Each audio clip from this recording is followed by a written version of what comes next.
예수님 분명히 부활하셨습니다. 그래서 살아계십니다. 네, 아멘. 성경이 기록될 당시만 해도 부활하신 예수님을 직접 만난 사람들이 있었어요. 고린도전서 15장에 보면요, 성경대로 그리스도께서 우리 죄를 위하여 죽으시고 장사 지냈다가 성결대로 사흘 만에 다시 살아나셨는데 누구에게 보이셨어요? 베드로에게 먼저 보이셨고, 그 다음에 12 제자에게 보이셨고요. 그 다음에 500여 형제에게 일시에 보이셨다라고 말씀하셨어요. 자, 이 말씀을 미뤄오면 부활하신 예수님을 직접 만난 사람은 뭐 적게 잡아도 510명 이상은 되는 거예요. 그죠? 그런데 이것을 보면서 한 가지 좀 아쉬운 게 있어요. 그죠? 건국이. 뭐가 아쉬워요? 510명 정도만 부활하신 예수님을 만났대요. 뭐가 아쉬워요? 왜 예수님이 510명만 만나시냐 이거예요. 더 많은 사람에게 보여주면 좋잖아요. 오병이어의 기적은 남자만 몇 명? 5,000명이었어요. 아이와 여자까지 합치면 2만 명은 좋게 된다라고 했어요. 그것처럼 부활하신 예수님 그렇게 많은 사람에게 알려지게 하는 가장 좋은 방법은 부활하신 몸으로 가장 많은 사람들에게, 할 수 있는 대로 많은 사람들에게 보여주는 것. 이것이 가장 부활의 예수님을 증거하기에 효율적이고 가장 확실한 방법이잖아요. 십자가에 못 박아라 외쳤던 사람들에게 찾아가서 네, 살아났다. 그러면 부활을 확실하게 알릴 수 있는 거잖아요. 근데 예수님은 그리하지 않으셨어요. 왜 그러셨을까요? 예수님께서 부활하셔서 하신 일, 그리고 그 말씀을 살펴보면 이런 이유기 때문에 그렇구나라고 좀 가늠할 수 있어요. 오늘 본문의 내용을 좀 살펴보시죠. 오늘 24장 44절의 말씀을 보시면 예수님께서 그 11 제자들에게 나타나셔서 이르셨어요. 내가 너희와 함께 있을 때, 그러니까 죽기 전이시죠. 함께 있을 때 너희에게 말한 바, 예수님 말씀하셨다는 거예요. 모세의 율법과 선지자의 글과 시편의 나를 가르쳐, 예수님에 대하여 가르쳤던 것, 그 기록됐던 것, 예수님의 고난, 예수님의 죽음, 예수님의 부활, 이와 같은 것들을 다 가르치고 기록했는데 그것이 어떻게 돼요? 이루어져야 하리라 한 말이 이 말이다 이거예요.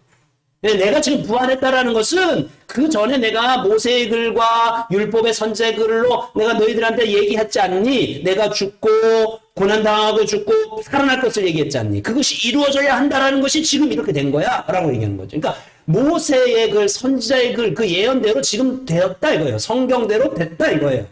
또 조금 앞쪽에 보면 엠마오로 가는 제자들에게 나타나셔서 이렇게 말씀하셔요. 야 미련한 너희들아, 선지자들이 말하는 모든 것을 너희들이 더디 믿느냐? 600년 700년 전에 예수님의 죽으심과 부활에 대해서 그렇게 얘기했는데 왜 너희들 더디 믿느냐? 그러면서 고난을 받고 영광에 들어가야 할 것이 아니냐? 책망하시면서 모세와 모든 선지자의 글을 시작하여 성경에 쓴 것을 자세히 설명해 줬다라고 말씀하세요. 예. 부활하신 예수님은 십자가에 못 박아라 외쳤던 사람들을 찾아가서 야, 너 날 십자가에 못 박았어? 하고 위협하지 않으셨어요. 회개하고 회개를 강요하지도 않았어요. 부활하신 예수님은 다만 성경대로 살아나셨어요. 성경대로 살아났다라는 것을 증거하셨다라는 거예요. 그러면서 무엇을 강조하세요? 성경이 진리다. 성경은 참이다. 성경대로 된다. 이걸 증거하신 거예요. 지난주에요. 우리 교회 앞에 지난주까지 교회 앞길에 아주 노란 수선화가 피어서 참 예뻤었는데 보셨어요? 그래서 그걸 이렇게 좀 분구해서 나누어서 양옆으로 또 쭉 이렇게 좀 심으면 아주 더 좋겠어요. 그죠? 그래서 우리 홀이 이 마을을 수선화 잔치하는 수선화 마을로 그래 하면 좋겠어요. 또 어제부터는요 올라오는 길에 붉은색 연산홍 꽃들이 조금씩 피기 시작했는데 보셨어요? 예배 못 보신 분은 예배 마치고 한번 내려가 보세요. 얼마나 이쁜지요. 빨간 게요. 막 지금 막 이제 몽울이 져가지고 금방 막 이렇게 터트려질 것처럼 쭉 그냥 이렇게 준비하고 있어요. 얼마나 예뻐요. 그리고 얼마나 따뜻하게 붙어 있는지 너무너무 예뻐요. 여기뿐만 아니죠. 봄이라서 가는 곳마다 꽃잔치잖아요. 참 아름다워요. 그렇죠? 네, 여러분들처럼 참 아름답습니다. 그래요. 동현이처럼 아름다워요. 예. 우리 동현이가 이거 한번 해보세요. 자, 우리 다 같이 이렇게 한번 해보세요. 자, 나는 꽃이다. 옆 사람에게 나는 꽃이다. 시작. 해보세요. 아이고, 나는 꽃이다. 예. 예. 하나님 앞에서는 여러분 모두 다 꽃입니다. 꽃이에요, 꽃이에요. 자, 근데 이 꽃이 너무너무 아름답고 예쁜데 이 꽃 영원히 갈 수 있지요? 이 꽃이 시들지 않지요? 그렇지 않아요. 그러나 영원히 마르지 않고 시들지 않은 것 한 가지가 있으니 그것은 곧 뭐예요? 하나님의 말씀입니다. 영원히 시들지 않습니다. 그래서 성경은 변하지 않는 진리라는 거죠. 위대한 사도 바울이요, 어렸을 때부터 성경을 배운 디모데에게 이런 말로 격려했어요. 자, 우리 경렬이가 한번 좀 읽어줘 봐요. 시작.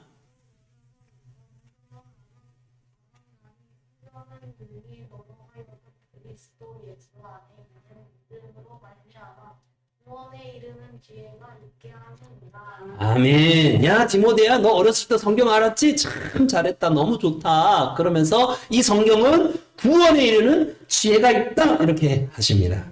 우리 베들교회 지금 어린 친구들이 있는데요. 지금처럼 어렸을 때부터 성경을 배운다라는 건 정말 복이 있는 겁니다. 복이 있는 거예요. 진짜 복이 있는 거예요. 학생뿐이겠어요? 지금 이 말씀을 듣고 배우는 여러분 모두 다 복이 있습니다. 하나님의 말씀은 여러분을 구원에 이르게 합니다. 이 앞에 있는 정목사가 구원에 이르게 하는 것이 아닙니다. 죄송하지만 아닙니다. 구원은 성경이 여러분을 이끌어서 이르게 하십니다. 출애굽기 20장 19절에 보면요, 이스라엘 백성, 출애굽 시대의 이스라엘 백성이 조금 이상한 말을 해요. 20장 19절에 하나님이 우리에게 말씀하시지 말게 하소서, 이렇게 얘기해요. 하나님이 우리에게 말씀하지 말래요. 그러면 어떻게 하래요? 모세, 당신 모세가 우리에게 말씀해 주세요. 그러는 거예요. 이 표현은 하나님을 두려워하는 말의 표현일 수 있어요. 그죠? 그러나 또 속중에는 인간 모세를 의존하는 그 의존적인 모습을 볼 수 있게 돼요. 영적인 지도자는 진리가 아닙니다. 여기 앞에 있는 목사는 진리가 아니에요. 여러분, 아멘 안 하신 분들이 많으신데 큰일 났네. 실수할 때마다 어떻게 해나. 여러분, 이 정목사도 실수합니다. 성경만이 진리입니다. 성경만이 진리예요. 출애굽 여정은요, 애굽에서 어디까지 들어가는 거예요? 가나안까지 들어가는 거거든요. 그런데 출애굽의 영웅 누구예요? 모세. 그 모세가 가나안에 들어갔어요? 들어갔어요? 못 들어갔어요. 안 속네. 못 들어갔어요. 왜 못 들어갔어요? 하나님이 너 그리로 건너가지 못하게 하셨어요. 그리고 어떻게 했어요? 모압 땅에서 죽게 하셨어요. 그 이유에 대해서 여러 가지로 설명할 수 있지만 이스라엘 백성들이 모세를 지나치게 의존했기 때문이 한 이유예요. 하나님은 인간 지도자를 의존하는 것, 인간 지도자에게 지나치게 의존하는 것 기뻐하지 않으세요. 그래서 하나님 경륜으로 따지거나 노련함으로 따지거나 헌신도를 따지거나 인내함으로 따지거나 모든 것을 두루 겸비한 모세, 누가 보더라도 모세가 출애굽시켰으니까 광야를 지났으니까 모세가 가나안 땅에 들어가면 1등이에요. 가장 좋아요. 그런데 그리하지 않고 젊고 경험 없는 시내의 지도자 여호수아를 지도자로 세워가지고 가나안에 들어가게 하셨어요. 왜 그러셨어요? 하나님의 역사는 사람을 세워 하나님이 이루신다는 거예요. 하나님이 이 역사를 이루어 가신다는 걸 보여주시려고 누가 보더라도 모세가 최고야 했는데 모세를 내리고 여호수아를 살리는 거예요. 여러분, 만약에 여러분이 인간 이 정목사에게 지나치게 주목하시면 하나님께서 모세에게 하시듯 저의 생명을 일찍 거둬갈 수 있어요. 아니면 저를 어디로 딴 데 보내실 수도 있어요. 여러분, 저 오래오래 살고 싶습니다. 오래오래 살고 싶습니다. 하나님만 주목하세요. 하나님만 의지하세요. 하나님만 의지하세요. 그러하기 위해서 우리 말씀, 하나님의 진리의 말씀을 꼭 붙잡고 이 말씀을 읽고 이 말씀을 가까이 하셔야 돼요. 요즘에 스마트폰이 있어가지고 그 유튜브로 많은 교회의 설교를 들을 수가 있어요. 여러분들 중에도 일부 설교 잘하시는, 너무 맛깔난다 좋다 하는 그런 스타 목사님의 설교를 즐겨 듣는 분이 있을 줄 압니다. 물론 드라마를 보거나 게임을 하는 등과 같은 것보다는 훨씬 나아요. 그러나 골라보는 재미가 있다 하듯이 설교를 시장 보듯이 쇼핑할 수가 있다는 거예요. 하나님과 그 말씀에 집중이 돼야 되는데 설교자에 주목하고 설교자 그 사람에게 의존할 수 있는 위험이 있어요. 정말 조심하셔야 돼요. 그래서 여러분 담임 목사, 이 담임 목사의 설교를 잘 들으세요. 그 다음에 성경을 읽으세요. 담임 목사는 실수를 해요. 인터넷에 나오는 그 유명한 스타 목사도 실수해요. 사람이니까. 성경은 오류가 없어요. 실수가 없어요. 성경은 진리예요. 성경을 가까이 하시고 성경을 들으시고 성경을 읽으시길 바랍니다. 그리고 읽기 어려운 분은 오늘 이 주일의 말씀을 잘 들었으면 이것을 진리로 여기고 이 말씀에 주목하셔서 순종하세요. 한마디라도 순종하세요. 지난주에 말씀을 전했어요. 지난주에 기도에 대해서 전했죠. 기도 언제 기도하라고 전했어요? 화가 났을 때, 염려될 때 기도하라 그랬죠. 그죠? 여러분 지난주에 기도하셨어요? 기도하셔야 돼요. 이제 주중에 들은 말씀을 붙잡고 순종하는 일에 힘을 쓰셔야 돼요. 그게 하나님께 집중하는 거예요. 하나님께 집중하는 거예요. 여러분들도 한번 여쭤보죠. 요즘에 성경 읽으시나요? 성경 읽으세요. 이 시대는 우리 성경을 너무 가까이 둘 수 있는데 성경을 읽지 않아요. 하나님 말씀을 너무 소홀히 여겨요. 그래서 이 시대가 이상해져요. 혼란스러워져요. 성경이 소홀히 함으로 인해서 생기는 부작용 몇 가지를 제가 말씀드려 볼게요. 첫 번째는요, 혼란해졌어요, 세상이. 지난주에 기독교 서점에 갔더니요, 책이 하나 있더라고요. 매너 스쿨이라는 청소년 책이에요. 청소년 책 매너 스쿨. 좀 쉬운 말로 푼다면 예절 학교 이런 겁니다. 청소년. 요즘 애들이 제멋대로예요. 예의가 없어요. 우리 교회 아이들은 그래도 예의가 좋죠. 예배 자세도 좋고. 예전엔 안 그랬는데 굉장히 좋아졌어요. 지금 점점 좋아지고 있어요. 그래서 근데 청소년들만 그렇게 제멋대로 해요? 아니에요. 갓난 아기를 던져서 죽음에 이르게 했어요. 그 지금 재판 중이죠? 어떻게 그런 일이 있어요?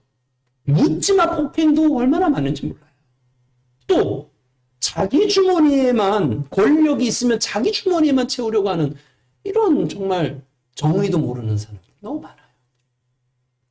자기 멋대로인 거죠. 자기 욕심대로인 거죠. 자기가 기준인 거죠. 세상이 혼란스러운 거예요. 그 한 예로 동성애가 있어요. 여러분들하고는 좀 먼 얘기일 수도 있겠지만 이 시대의 화두이기 때문에 기도하라는 기도 부탁의 차원으로 좀 말씀드려보죠. 미국에서는요, 남자하고 결혼, 여자와 여자, 동성 간에 결혼하는 것이 합법이에요. 불법이 아니에요. 그랬더니 태국에서는 남자 3명이서 와가지고 결혼 시켜달라 그랬대요. 이거 어떻게 해야 되는 거예요? 그랬더니 미국에서 있었던 일이에요. 소아성애자들이란 뭐냐면 어린아이만 보면 성욕이 느껴지는 변태적인 성욕자들을 얘기하는 거예요. 이 소아성애자들이 우리도 합법화 시켜달라고 요구하고 있어요. 논리는. 남자가 남자끼리 사랑하고 무슨 관계를 맺는 거, 그거 법적으로 인정해주면, 그런 소수자의 성에 대해서 인정해줄 거면, 우리도 소수자 아니냐. 우리는 조그만 아이들에 대해서 성적인 자극이 느껴지는데, 사랑하고 싶어지는데, 우리도 좀 인정해다오. 이게 합법화해달라는 거예요. 이거 어디까지 가는지 모르겠어요. 우리나라도 이것에 자유롭지 못하지요. 뉴스에 가끔씩 나오잖아요. 남성이 성전환 수술해서 여성이 되어지고, 여성이 성전환 수술해서 남성이 되어지고. 자기 멋대로예요. 자기 마음대로예요. 기준이 어디에 있어요? 자기에게 있어요. 자기에게. 그러니까 예절이 없는 거죠. 매너가 없는 거죠. 자기 좋은 대로 사는 세상이 돼버렸어요. 세상이 왜 제멋대로 살게 됐어요? 세상이 왜 자기 좋은 대로 살게 됐어요? 성경은 이것을 익히 알고 미리 말씀해 주셨어요. 잠언 말씀에 묵시가 없으면 백성이 뭐예요? 방자한대요. 방자가 뭐예요? 건구가. 방자란 제멋대로 날뛴다는 거예요. 묵시는 말씀이에요. 말씀에 기준이 없으니까 자기 멋대로 자기 좋을 대로 하는 거예요. 또 구약성경 사사기에도 또 예언하고 계시죠? 그때에 이스라엘에 뭐가 없어요? 규하야, 뭐가 없어요?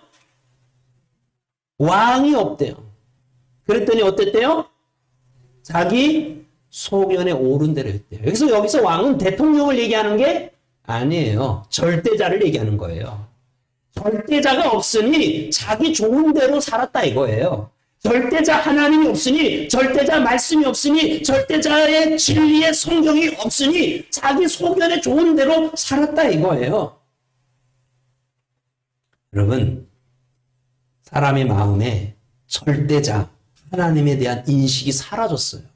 그래서 죄를 죄로 여기지 않고 자기 좋을 대로 사는 거예요.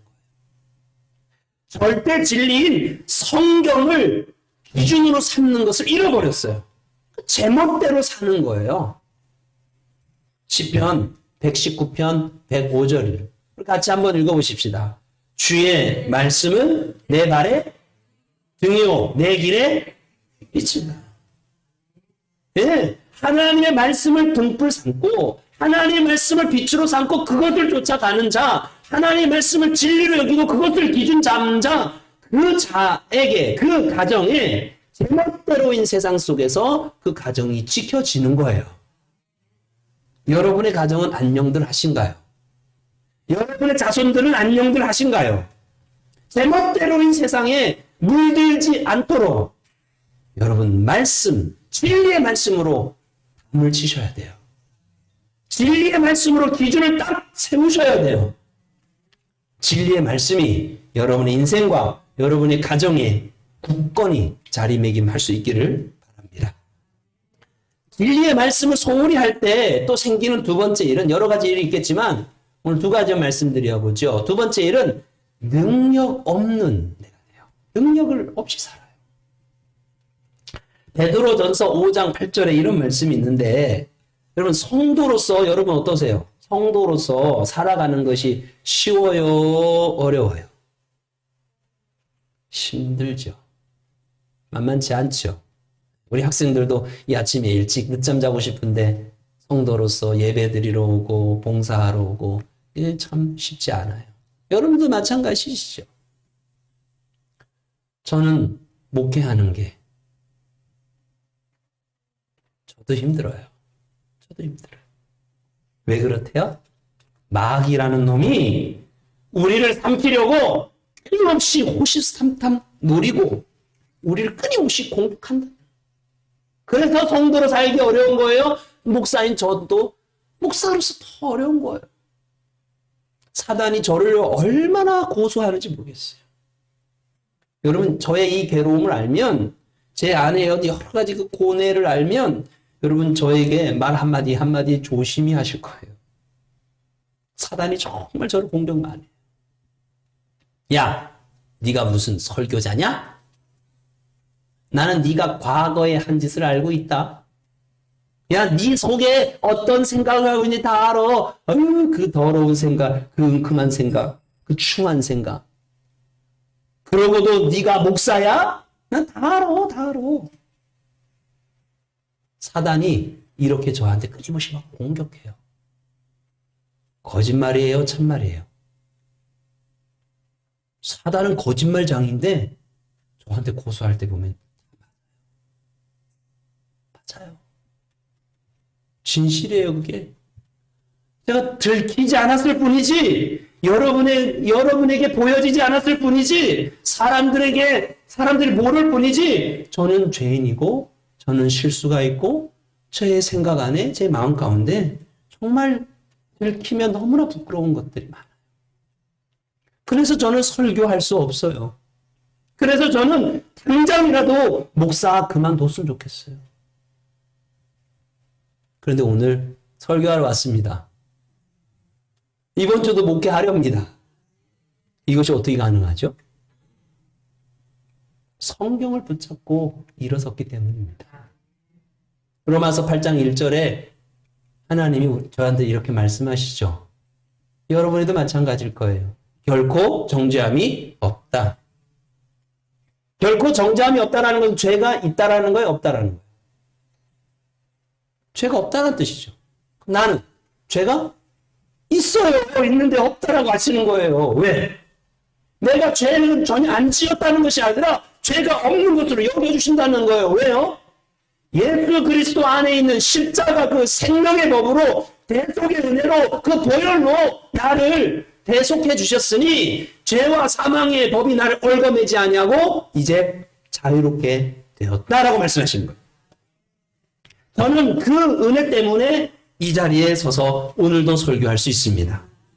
이 진리의 성경을 붙잡을 때 우리는 넘어진 죄의 자리에서 다시 일어나 믿음의 길을 계속할 수 있습니다. 이 세상에 완전한 사람 아무도 없어요. 온전한 사람이 없어요. 그러나 예수 십자가를 붙잡을 때 다시 일어나 주님 앞에서 정죄함 없는 자로, 깨끗한 자로 믿음을 지키며 하나님의 사람으로 살아갈 수 있게 되어지는 겁니다. 이것이 하나님의 능력으로 산다는 거예요. 여러분, 진리의 성경을 배우러 매주 나오시길 바랍니다. 잘하고 계십니다. 그리고 뿐만 아니라 여러분 집에서도 이제 진리의 성경을 좀 가까이 하시고 읽으셨으면 좋겠어요. 읽으셨으면 좋겠어요. 부활하신 예수님이 지금 우리 중에 계시지 않아요. 지금 부활하신 예수님을 직접 만난 사람은 아무도 없어요. 그러나 그의 말씀, 성경이 있어요. 진리의 하나님 말씀이 있어요.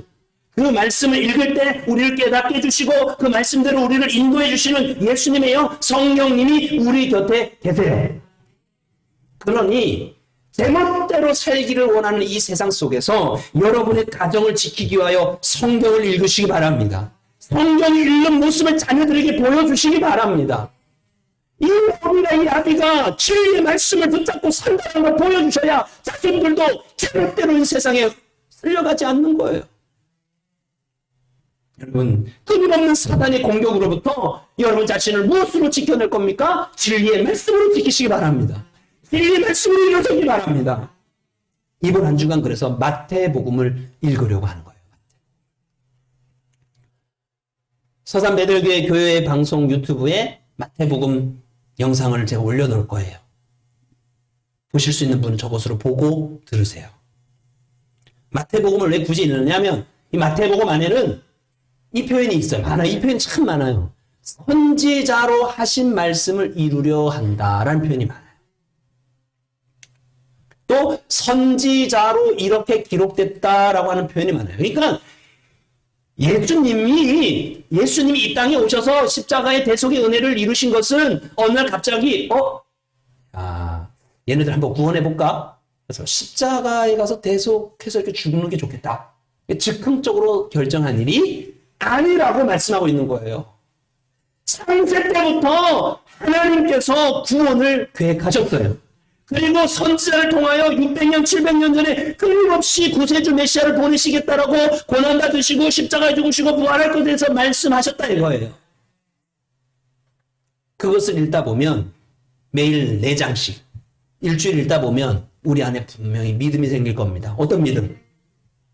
앞으로의 삶도 지금까지 약속을 지켜오신 하나님께서 우리를 지키시고 인도하시리라. 이 혼탁한 세상 가운데 우리 가정을 지켜주시리라. 죄로 넘어지는 나를 다시 일으켜 세워주시리라. 이게 믿어지는 거예요. 이게 믿어지는 거예요. 꼭 마태복음 이번 주 읽으세요. 말씀을 읽으세요. 읽으셔야 돼요. 소리내서 읽으세요. 내 귀에 들리도록 소리내서 읽으세요. 성경은 하나님의 감동으로 되어진 책입니다. 그래서 교훈이 있고 책망이 있고 우리로 바르게 하고요. 또 우리가 의롭게 살아갈 수 있도록 굉장히 도움을 주는 책이 성경입니다. 또 무엇보다도 성경은 우리가 성도로서 하나님의 사람으로서 온전히 살아갈 수 있도록 선한 일을 계속할 수 있도록 능력을 주시는 책이 성경입니다. 제가 언제 한번 말씀드린 적이 있었는데 예전에 유언장 써본 적이 있다 그랬죠? 유언장 가져왔어요. 유언장. 언제 썼냐면 2000년 7월 23일에 썼어요. 오래됐죠. 20년 전에 썼던 거예요. 그때하고 지금도 상황이 다르니까 아마 해당되는 내용이 좀 많이 바뀌어야 될 것 같아요. 근데 이것 한 가지만큼은 그대로 써야 될 것 같은 게 하나 있어요. 그 부분을 제가 한번 읽어드리죠. 저에겐 한 가지 소원이 있었습니다. 이게 지금 죽은 다음에 읽었으니까 있었습니다. 이러는 거예요. 온 가족 모두 함께 저녁을 먹은 것이었습니다. 마당에 멍석을 깔아놓고 아버지가 축복 기도하시면 다 같이 아멘 하여 하나님을 찬양하는 그런 날을 기다렸습니다. 결국 이렇게 죽게 되었네요. 제발 부탁이니 저를 위해 슬퍼하지 않았으면 합니다. 저는 하나님의 집 천국에 갑니다. 또한 우리 가족 모두 이 땅에서 예수 믿어 그곳에서 만나길 원합니다. 부탁입니다. 제발. 2000년 7월 22일.